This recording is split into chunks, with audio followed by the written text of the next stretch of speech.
Israeli প্রধানমন্ত্রী Benjamin Netanyahu কি আসলেই নিহত, নাকি ইরানি ক্ষেপণাস্ত্র হামলার আড়ালে এটি এই দশকের সবচেয়ে বড় প্রোপাগান্ডা? সামাজিক যোগাযোগ মাধ্যমে ছড়িয়ে পড়া একটি খবর এখন গোটা বিশ্বকে দুই ভাগে ভাগ করে ফেলেছে। কিন্তু এই গুজবের আড়ালে লুকিয়ে থাকা আসল সত্যটি কি? চলুন ব্যবচ্ছেদ করি আজকের ভিডিওতে।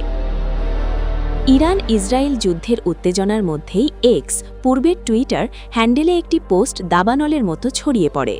সাবেক মার্কিন গোয়েন্দা কর্মকর্তা স্কট রিটারের একটি পোস্টের বরাত দিয়ে দাবি করা হয়, ইরানি ক্ষেপণাস্ত্র সরাসরি নেতানিয়াহুর সরকারি বাসভবনে আঘাত হেনেছে এবং তিনি ঘটনাস্থলেই প্রাণ হারিয়েছেন। শুধু তাই নয়, জাতীয় নিরাপত্তামন্ত্রী ইতামার বেন-গভিরও গুরুতর আহত হয়েছেন বলে দাবি করে কিছু ইরানি সংবাদ মাধ্যম।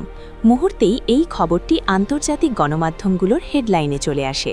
তবে প্রশ্ন হল, খবরটি কি আদেও নির্ভরযোগ্য? ইরানি সংবাদ মাধ্যম তাসনি নিউজ এই খবরটি খলাও করে প্রচার করলেও ইসরায়েলের পক্ষ থেকে এখন পর্যন্ত কোনো আনুষ্ঠানিক বিবৃতি আসেনি। এমনকি চীনা সংবাদ মাধ্যম সিনহুয়া সহ একাধিক আন্তর্জাতিক নিউজ এজেন্সি একে নিছক গুজব বলে উড়িয়ে দিয়েছে।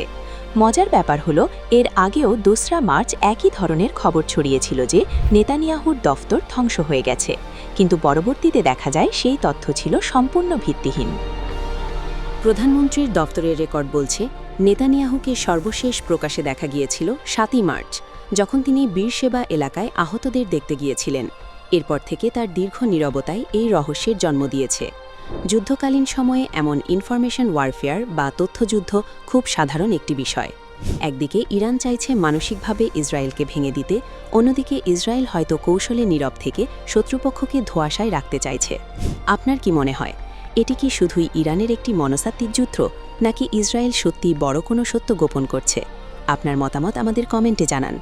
বিশ্ব রাজনীতির এমন রোমাঞ্চকর সব বিশ্লেষণ পেতে সাবস্ক্রাইব করুন জনমত। সাথে থাকার জন্য ধন্যবাদ।